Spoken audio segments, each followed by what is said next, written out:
Corona के खिलाफ भारत की जंग चल रही है। एक तरह से समझ लीजिए कि हम दुधारी तलवार पर चल रहे हैं, क्योंकि एक तरफ इस वायरस से जंग है जिसके बारे में कोई कुछ नहीं जानता, तो दूसरी तरफ जंग है उन लोगों के खिलाफ भी जो इस वायरस को लेकर बिल्कुल संजीदा ही नहीं दिख रहे हैं, जो कोरोना के कर्मवीरों से मुकाबला कर रहे हैं, उन पर पत्थरबाजी करते हैं, उनसे मारपीट करते हैं। और ये सारी चीजें हमारे सामने ये सवाल उठाती हैं कि हम कर क्या रहे हैं। कोरोना की जंग क्या इस तरीके से जीती जाएगी? हम आपको दिखाते हैं राजस्थान के टोंक की तस्वीरें, और ये तस्वीरें वाकई अपने आप में चौंकाने वाली हैं। आज लॉकडाउन का पालन करा रही पुलिस पर 60 से 70 लोगों की भीड़ ने हमला कर दिया। टोंक के कसाईबाड़ा के ये लोग पत्थरों, लाठी डंडों, यहां तक कि धारदार हथियारों से पुलिस को निशाने पर लेने में जुट गए। आज टोंक में पुलिस वालों पर हमला हुआ है। 2 दिन पहले यूपी के मुरादाबाद में पुलिस वालों और स्वास्थ्य कर्मियों पर हमला हुआ था। घरों की छतों से पत्थर बरसाए गए थे। इसी हफ्ते बिहार के औरंगाबाद से लेकर पूर्वी चंपारण और बंगाल के आसनसोल तक में कोरोना से लड़ रहे पुलिस वाले और स्वास्थ्य कर्मी निशाना बने थे। पिछले रविवार को पंजाब के पटियाला में पुलिस के एएसआई का हाथ तलवार से काट दिया गया था। आपको 1 अप्रैल की इंदौर की वो घटना भी याद ही होगी कि किस तरह घेर कर स्वास्थ्य कर्मी पत्थरों से हमले का शिकार हुए थे। ऐसी घटनाओं की फहरिस्त पिछले 1 से 1.5 महीनों में बहुत लंबी हो चुकी है। केंद्रीय गृह मंत्रालय को भी पिछले हफ्ते सख्ती बरतने का निर्देश देना पड़ा था। आप सोच कर देखिए कि ये हमले अपने आप में कितनी गंभीर स्थिति को बयां कर रहे हैं कि जो लोग पुलिस और डॉक्टरों पर पत्थर फेंक रहे हैं वो कोरोना के दोस्तों जैसा बर्ताव कर रहे हैं। और किसी जानलेवा वायरस को दोस्तों की तरह गले लगाना समझदारी का काम नहीं होता है।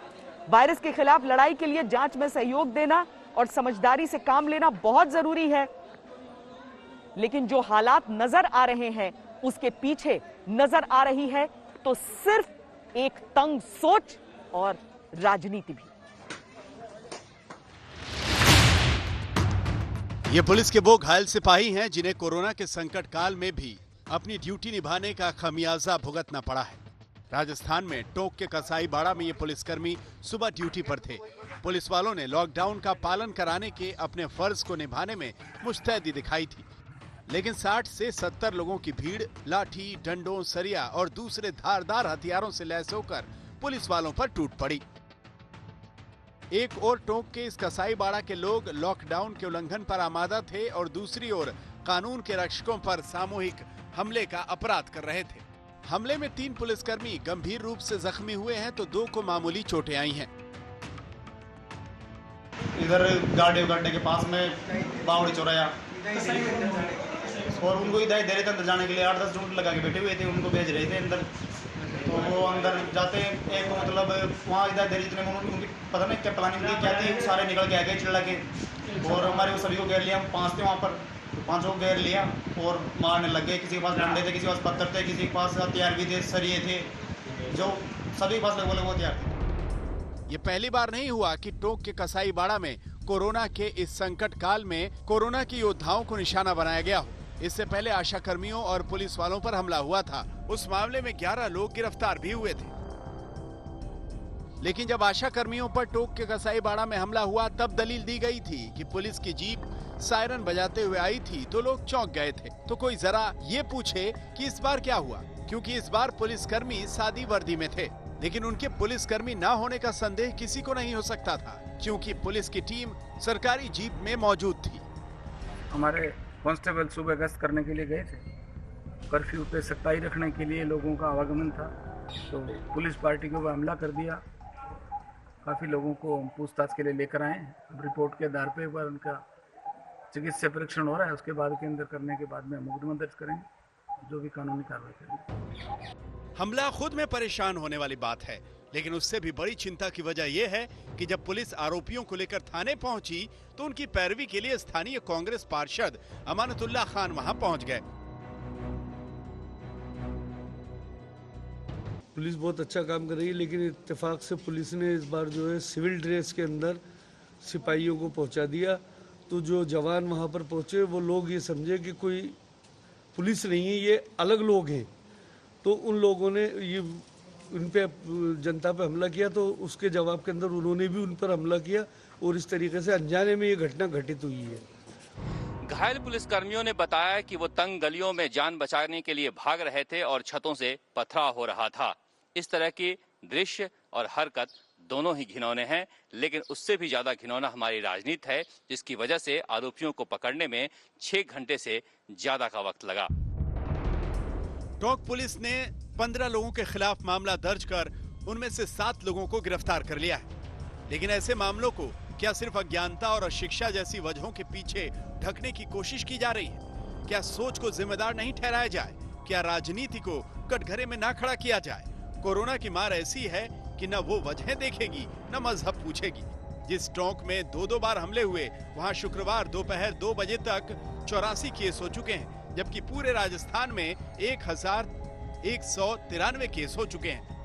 लेकिन ऐसी मुसीबत के बीच ड्यूटी कर रहे स्वास्थ्य कर्मियों और पुलिस वाले जब हमलों का शिकार हो रहे हैं, तो ये जले पर नमक छिड़कने की स्थिति से बेहतर नहीं है। वहाँ जो पुलिसकर्मी ड्यूटी पर थे, पेट्रोलिंग पर थे, उन्होंने टोका है, तो टोकने पर उनमें आपस में कुछ कहासुनी हुई, कुछ गलतफहमी हुई। उस कारण से जो मोहल्ले में लोगों ने उसका इंटरप्रिटेशन जो भी किया हो, उत्तेजना व्याप्त हो गई। उस कारण से कुछ लोगों ने पथराव किया और चोट लगी पुलिसकर्मियों को।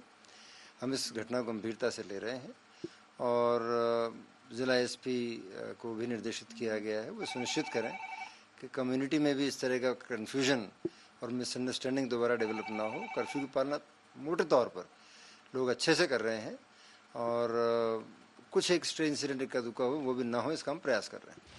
टोंक के हमले के बाद राजस्थान के डिप्टी सीएम सचिन पायलट को बयान देना पड़ा है।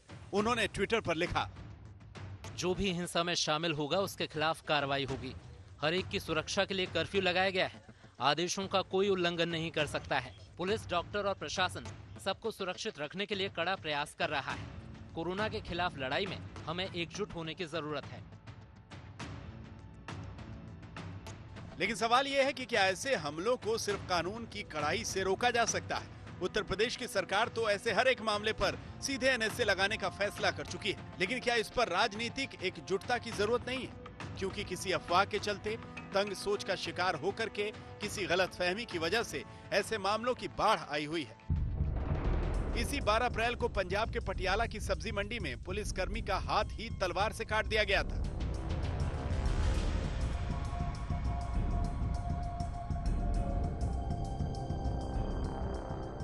इसी हफ्ते बंगाल के आसनसोल में क्वारंटीन सेंटर बनाने के विरोध में ग्रामीणों ने पुलिस टीम पर हमला किया था। बिहार के मोतिहारी में भी पुलिस वालों पर हमला हुआ था। गाड़ियों में तोड़फोड़ की गई थी। और यूपी के मुरादाबाद की घटना को कौन भूल सकता है, जब स्वास्थ्य कर्मियों के साथ साथ पुलिस वाले पत्थरबाजी का शिकार हुए। छतों पर पुलिस वालों और यहां तक कि एम्बुलेंस पर पत्थर बरसाए गए। इन सारे मामलों में ड्यूटी निभा रहे कोरोना वॉरियर्स को बिना वजह निशाना बनाया गया है। हमलों की निंदा सबने की है, लेकिन वैसी तीखी प्रतिक्रिया नहीं सामने आई जैसी आनी चाहिए थी। टोंक से अनुभव और जयपुर से शरद कुमार के साथ आज तक ब्यूरो। ये बातें इसीलिए अजीब लगती हैं क्योंकि अगर पुलिस वाले आपसे कह रहे हैं कि कर्फ्यू का पालन कीजिए, घर पे रहिए, तो वो आपकी सेहत के लिए कर रहे हैं, अपने फायदे के लिए नहीं कर रहे हैं। अगर स्वास्थ्य कर्मी आपके पास आ रहे हैं आपके सैंपल लेने या फिर किसी बीमार को ले जाने, तो वो आपकी सेहत के लिए कर रहे हैं, वो खुद के लिए नहीं कर रहे हैं। लेकिन यही सोच क्यों नहीं आ पा रही है लोगों के दिमाग में, ये बहुत बड़ा सवाल है। हम आपको सीधे लिए चलते हैं। इस समय राजस्थान के उप मुख्यमंत्री सचिन पायलट हमारे साथ जुड़ रहे हैं। सचिन, बहुत स्वागत है आपका। इसके साथ ही आप टोंक से विधायक भी हैं। कसाईवाड़ा के इलाके से दूसरा मामला, पहले स्वास्थ्य कर्मियों को टारगेट किया गया, अब पुलिस वालों को। कैसे निपट रहे हैं आप इससे? बड़ा दुखद घटनाक्रम हुआ दिन में और निंदनीय है और मैं कहता हूं अनएक्सेप्टेबल है। वो लोग जो सुरक्षा कर्मी हैं, डॉक्टर हैं, पैरामेडिक हैं, नर्सेज हैं, पुलिसकर्मी हैं, जो अपनी जान हथेली पे लेकर हम लोगों की सुरक्षा कर रहे हैं, हमारी जांचें कर रहे हैं, हमारे को सुरक्षित रख रहे हैं, उन पर एक साधारण वातावरण में भी अगर कोई अटैक करता है तो वो एक्सेप्टेबल नहीं है।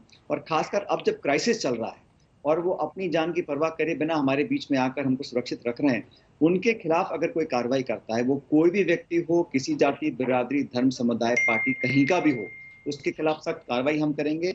8 लोगों को हम लोगों ने अरेस्ट किया है। डिजास्टर मैनेजमेंट एक्ट 51B के तहत उन पर केसेस किए हैं।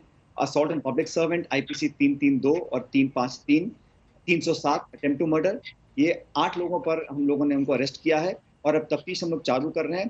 कोई भी व्यक्ति अगर किसी पुलिसकर्मी के खिलाफ कार्रवाई करता है, अपराध करता है, हिंसा को अंजाम देता है, तो कभी भी हम बर्दाश्त नहीं करेंगे। और मुझे लगता है कि ये सिर्फ एक शहर, एक इलाके की बात नहीं है, देश भर में आज जब कोरोना से संघर्ष करने के लिए पूरा देश, पूरा समाज एकजुट हो चुका है, तो इस प्रकार की घटनाओं से लोगों का मनोबल टूटता है। लोगों को समझना पड़ेगा कि जो कुछ भी किया जा रहा है, कर्फ्यू लगाना, लॉकडाउन करना, किसी को पसंद नहीं है। बहुत पीड़ा होती है, कठिन समय है, दर्द लोगों को होता है, बहुत कुछ झेलना पड़ता है, लेकिन बावजूद उसके हिंसा को अंजाम देना ये किसी समस्या का समाधान नहीं है। इसके साथ ही ये भी वहां पर के लोगों द्वारा कहा गया कि पुलिस वाले चूंकि सादी वर्दी में थे, इसीलिए देखकर पता नहीं चला और इस वजह से कंफ्यूजन आती है, इस तरह की चीजें थी। ये बात भी है कि लेकिन वर्दी हो ना हो, हिंसा क्यों हो, किस कारण हो, अगर कोई मिसअंडरस्टैंडिंग भी है तो उसकी आप बात कर सकते हैं, चर्चा कर सकते हैं, कंप्लेन कर सकते हैं, समस्या का समाधान 100 तरीके से निकल सकता है। लेकिन हिंसा करना मैं समझता हूँ किसी तरह से कि उसको हम जायज नहीं ठहरा सकते हैं। पुलिसकर्मी अपना काम कर रहे थे, कुछ वर्दी में थे, कुछ वर्दी में नहीं थे, लेकिन सवाल यह है कि जब कर्फ्यू लगा हुआ है, लोगों को बाहर आने के लिए मना किया गया। टोंक के अंदर हमारे यहाँ अनफॉर्चुनेटली 84 केस पॉजिटिव पाए गए हैं और 2 दिन पहले से हमने एक पूरा लॉकडाउन कर दिया था कि लोगों को फल, फूल, दूध, सब्जी जो भी चाहिए हम घरों पर लेकर जाएंगे। तो बाहर निकलने के लिए टोटल पाबंदी लोगों के बीच लगा दी गई थी और उस कर्फ्यू को इम्प्लीमेंट करने के लिए पुलिसकर्मी वहां पर गए थे। और अगर कोई इसको तोड़ता है तो उसको डिटेन करने का प्रावधान है। डिटेन करने के समय अगर कोई वापस हमला करता है तो उसको बर्दाश्त मैं समझता हूँ कर नहीं सकते। और जो पुलिसकर्मी घायल हुए हैं और वो सब ठीक है, उपचार उनका हो रहा है अस्पताल के अंदर, लेकिन ये घटनाक्रम जो हुआ ये निंदनीय है और राजस्थान के अंदर कम से कम हम इसको बर्दाश्त करने वाले नहीं है। सख्त धारा लगाकर कार्रवाई कर लोगों को करें। बहुत शुक्रिया सचिन पायलट हमसे बातचीत करने के लिए। तो राजस्थान के उप मुख्यमंत्री सचिन पायलट हमसे बातचीत कर रहे थे और साफ तौर पर देखिए, न कोरोना देखता है कि आपका मजहब क्या है, आप सड़कों पर क्यों निकले हैं, उन वजहों का कोई लेना देना नहीं होता और न कानून देखता है कि आप किस जाति के, किस धर्म के हैं। और इसीलिए कानून का भी पालन इस समय और अपनी जान बचाना तो आपके लिए सबसे जरूरी होना ही चाहिए। इसीलिए चाहे किसी भी समुदाय का कोई हो, कम से कम इस लॉकडाउन का पालन आप जरूर करिए, उसके अलावा कोई दूसरा चारा नहीं। और स्वास्थ्य कर्मियों पर, पुलिस कर्मियों पर इस तरह के हमले अगर होंगे तो वाकई सिर्फ कानून का कड़े से कड़े सख्ती से पालन करके उसका वही एक रास्ता हो सकता है, दूसरा कोई रास्ता नहीं हो सकता है। लेकिन कोरोना से जुड़े आंकड़े इस समय हिंदुस्तान में क्या कह रहे हैं, क्या थोड़ी सी भी बारीक उम्मीद हमारे सामने है जिस तरीके से मामले बढ़ रहे हैं या उनकी रफ्तार जिस दिशा में जा रही है? सीधे चलते हैं रोहित सरदाना के पास। रोहित।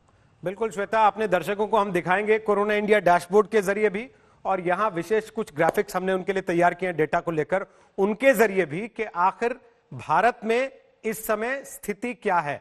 आज भारत में कोरोना वायरस का संक्रमण 13,000 के आंकड़े को पार कर चुका है और 14,000 की तरफ बढ़ रहा है। आज शाम 5 बजे तक के आंकड़ों के मुताबिक भारत में कोरोना के 13,835 मामले सामने आ चुके हैं और 452 लोगों की मौत हो चुकी है। यह देखिए किस तरीके से कोरोना का कांटा भारत में आगे बढ़ा है। हर रोज आज तक आपको अपडेट कर रहा है लगातार कोरोना के आंकड़ों के बारे में। रोजाना जो भारत में नए मामले आ रहे हैं वो 1,000 के आसपास मामले आ रहे हैं। ये 17 अप्रैल सुबह 11 बजे तक का डेटा है और ये देखिए इस डेटा के हिसाब से हम आपको दिखा रहे हैं कैसे भारत में ये आंकड़ा मरीजों का 13,000 के पार चला गया है।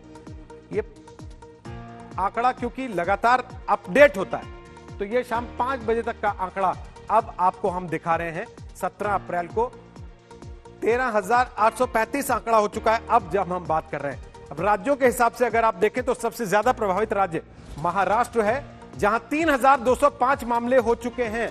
इसके बाद दिल्ली का नंबर आता है, देश की राजधानी का 1,640 मामले, और फिर तमिलनाडु 1,268, 1,131 राजस्थान जहां के उप मुख्यमंत्री सचिन पायलट से अभी श्वेता बात करी थी, और मध्य प्रदेश 1,120 मामले। यह स्थिति है जहां शिवराज सिंह चौहान ने कह दिया कि हमसे पहले कमलनाथ की सरकार ने कोई तैयारी नहीं की थी और कांग्रेस कह रही है कि तैयारी कैसे करते, हम तो आपसे अपनी सरकार बचाने में जुटे हुए थे। ये देखिए कितने नए मामले रोज आ रहे हैं। जैसा हमने आपको भी बताया था कि 1,000 के आसपास औसतन मामले भारत में हर रोज आ रहे हैं। इसी की तुलना आप दुनिया से करेंगे तो बाकी दुनिया में लगभग 96,592 का मतलब 1 लाख के आसपास मामले पूरी दुनिया में आ रहे हैं। ये आंकड़ों के हिसाब से स्थिति इस समय भारत की है। लेकिन अब जरा इस कोरोना इंडिया डैशबोर्ड के जरिए हम आपको कुछ चीजें दिखाने की कोशिश करते हैं, कुछ नए आंकड़े जो हमने आपके लिए तैयार किए हैं। रोज कितने नए केस आ रहे हैं भारत में, यह तस्वीर आपको देखनी चाहिए। यह आंकड़ा 2 अप्रैल से शुरू होता है और आज 17 अप्रैल तक किस तरीके से ये मामले बढ़े हैं। हर दिन तारीख बदलने के साथ साथ कितने नए मामले आ रहे हैं। अप्रैल 9 को 422, अप्रैल 10 को 778, अप्रैल 11 को 773 और फिर अप्रैल 13 को 900, अप्रैल 14 को 900, अप्रैल 15 को 700, अप्रैल 16 को 879। ये स्थिति है और इसी वजह से महाराष्ट्र सबसे ऊपर, गुजरात, फिर मध्य प्रदेश, फिर राजस्थान, ये आंकड़े बढ़ने के हिसाब से तस्वीर है। अब जरा इसी में हम आपको अगर दुनिया का ग्राफ दिखाना चाहें कि दुनिया की स्थिति इस समय क्या है। ये देखिए, हर दूसरे दिन, हर तीसरे दिन और हर हफ्ते किस तरीके से दुनिया भर में मौतों का ग्राफ बदल रहा है, इस ग्राफिक के जरिए आप समझ सकते हैं। और साथ ही वायरस मीटर भी आपको देख लेना चाहिए कि दुनिया भर में पॉजिटिव केस किस तरीके से बढ़े हैं। एक तरफ चीन है जो ये दावा कर रहा है कि हमने तो लगभग काबू पा लिया, लेकिन चीन से शुरू हुआ ये वायरस दुनिया में कैसे फैला है और पूरी दुनिया को इसने कैसे घुटनों पर लाया है, इस आंकड़े को बदलते हुए देखकर आप समझ सकते हैं। मार्च के कुछ दिन इसमें और अब अप्रैल की आज की तारीख तक का ये आंकड़ा आप जब देखेंगे तो आपको पता लगेगा कि कैसे लगातार ऊपर नीचे तादाद की वजह से देश हुए हैं। और अमेरिका में सबसे ज्यादा तबाही इस कोरोना वायरस की वजह से हुई है। 6,67,801 मामले अमेरिका में हो चुके हैं कोरोना के, और उसके बाद स्पेन है। अब जरा इसी का वायरस मीटर आप देख लीजिए, मौत कितनी हुई हैं। सबसे ज्यादा मौतें अब तक दुनिया में अमेरिका में हो चुकी हैं कोरोना वायरस की वजह से।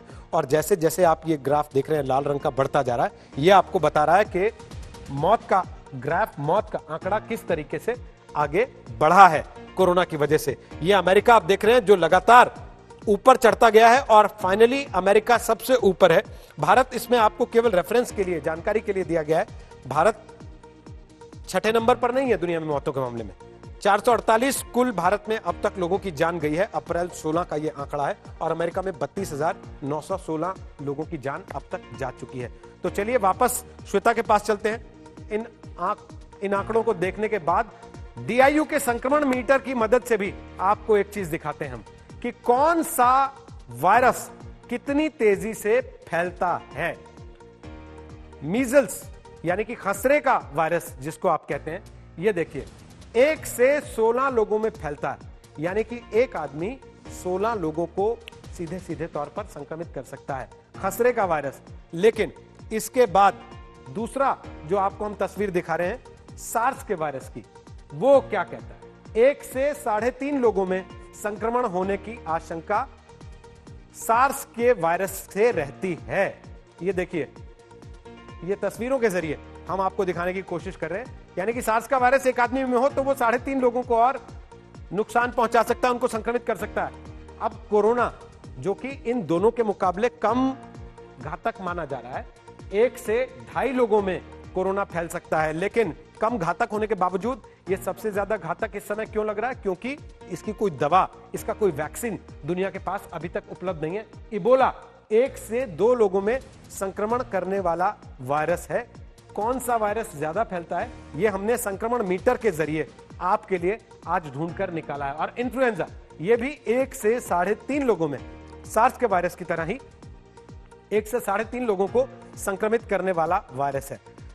मर्स 0.8 लोगों में, यानी कि एक व्यक्ति 1 से भी कम लोगों को संक्रमित कर सकता है।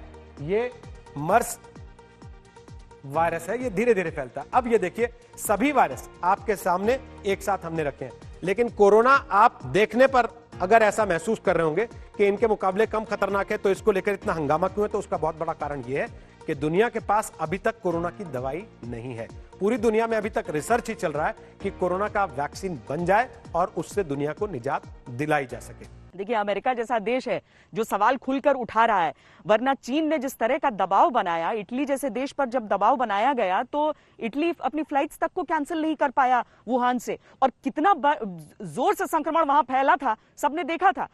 अब सवाल सिर्फ ये नहीं उठ रहे हैं, सवाल ढेरों उठ रहे हैं चीन के रोल को लेकर, क्योंकि चीन आंकड़ों में हेरफेर भी कर रहा है लगातार, और जिस तरह के सवाल हैं वो हम आपको एक एक करके समझाते भी हैं। कोरोना वायरस के बारे में दुनिया को सूचना देने में चीन ने देरी की, ये सब जानते हैं, पर ऐसा क्यों किया उसने? सब कुछ पता होने के बाद भी चीन से दुनिया के तमाम देशों तक फ्लाइट्स चलती रही, क्यों? चीन ने अपने 94% कोरोना संक्रमित मरीजों को ठीक कैसे कर लिया? चीन ने कोरोना वायरस पर हो रहे रिसर्च को सेंसर क्यों किया? अगर सब कुछ साफ है तो फिर सूचनाएं बाहर आने में दिक्कत क्या है? और चीन ने कोरोना के मुद्दे पर सोशल मीडिया को अपने पक्ष में झुकाने के लिए पैसा क्यों खर्च किया? मौत के आंकड़े को अचानक ठीक क्यों किया? मौत के आंकड़े अचानक 40% क्यों बढ़ा दिए? ताइवान ने कोरिया के इंसानों में ट्रांसफर होने की चेतावनी ईमेल के जरिए दी थी, चीन ने उसे गंभीरता से क्यों नहीं लिया और सुरक्षा परिषद की कार्रवाई को रोकने की कोशिश क्यों की? ये सारे सवाल हैं जिनका जवाब चीन देना नहीं चाहता। उसके सामने जब ये सवाल उठाए जाते हैं तो वो उसे बदलकर पेश करता है, ऐसा जैसे नस्ल भेदी टिप्पणियां की जा रही हैं चीनी वायरस कहकर उसे।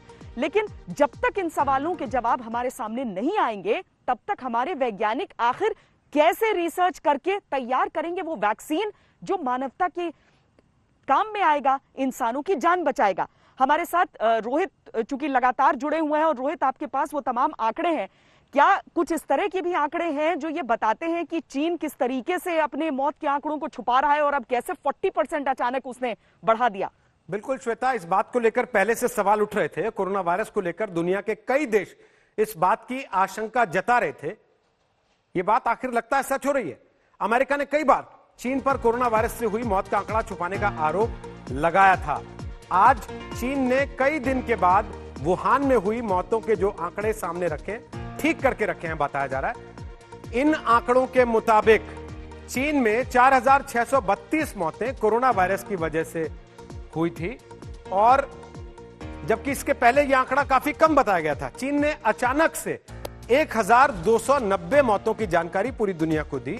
इन मौतों के बारे में दुनिया अब तक अंधेरे में थी। अमेरिका का भी कहना था कि साहब आप तो आंकड़ा छुपा रहे हैं। वुहान में पहले 2579 मौतें दिखाई गई थी, लेकिन असलियत में मौतों की संख्या 3869 थी। यह सुधार करने के बाद चीन में मौतों का आंकड़ा चला गया 4600 के पार। वुहान के प्रशासन की तरफ से कहा गया कि आंकड़ों में गलती हो गई थी, कुछ डेटा अपडेट नहीं हो पाया था। अमेरिका समेत कई देश पहले से चीन पर यह आरोप लगाते रहे कि यह आंकड़ा छुपा रहे हैं, सही आंकड़े ये दुनिया के सामने नहीं रख रहे। अगर पूरे चीन की बात की जाए तो कोरोना वायरस के कुल केस 82,000 के पार चले गए हैं, जबकि पूरे देश में मौतों का आंकड़ा 4600 के पार ही है। हैरानी की बात यह कि चीन में 10 मार्च को 22 मौतें हुई थी। इसके बाद से लेकर अब तक लगातार चीन ने कभी भी 20 से ज्यादा मौतों की पुष्टि नहीं की है। इसके बाद सारे आंकड़े जैसे रुक से गए, और कई दिन तो ऐसे भी थे जब चीन में कोई मौत ही नहीं हुई। हैरानी की बात यह भी है कि चीन में अब तक 82,692 केस आए, और इनमें से 77,944 लोग चीन की सरकार के मुताबिक ठीक हो गए, यानी कि 94% लोग ठीक हो गए। यह बात भी शक पैदा करती है कि या तो चीन के पास इसकी दवाई है, वो दुनिया को बता नहीं रहा, या फिर चीन अपने आंकड़े दुनिया से छुपा रहा है और दुनिया को गलत जानकारी दे रहा है। श्वेता, वापस आपके पास। जी, और ये आंकड़े अपने आप में कितना कुछ कह जाते हैं रोहित। दरअसल चीन अगर आज अपने आंकड़ों को रिवाइज कर रहा है, कह रहा है कि अच्छा चलिए ये अस्पताल के बाहर ये मौतें हो गई थी तो हम अब जोड़कर दिखा रहे हैं, तो ये खुद से नहीं कर रहा है। वो इसीलिए कर रहा है क्योंकि दुनिया में बहुत सारी जानकारियां ऐसी आ गई हैं। ये पुराना समय नहीं रहा दुनिया का जब जानकारियों को चीन पूरी तरीके से दफन कर देता था। हाँ, कोशिश उसकी आज भी यही रहती है। लेकिन एक तरफ है वो जैविक हथियार वाली थ्योरी, दूसरी तरफ है चीन का वेट मार्केट, जहां से बताया जाता है कि चमगादड़ के जरिए हो सकता है निकला हो वो ये कोरोना वायरस। पर इसमें एक बात को समझिए कि चीन ने तमाम दुनिया की बातों को दरकिनार करते हुए अपने उस वेट मार्केट को दोबारा खोल भी लिया है। अब चमगादड़ों से क्या कोई कनेक्शन हो सकता है भारत में? इस पर क्या सोच है आईसीएमआर के जो मुख्य साइंटिस्ट हैं, उनकी बात सुनते हैं। ये जो कोरोना वायरस होता है ये बैट्स के अंदर भी पाया जाता है।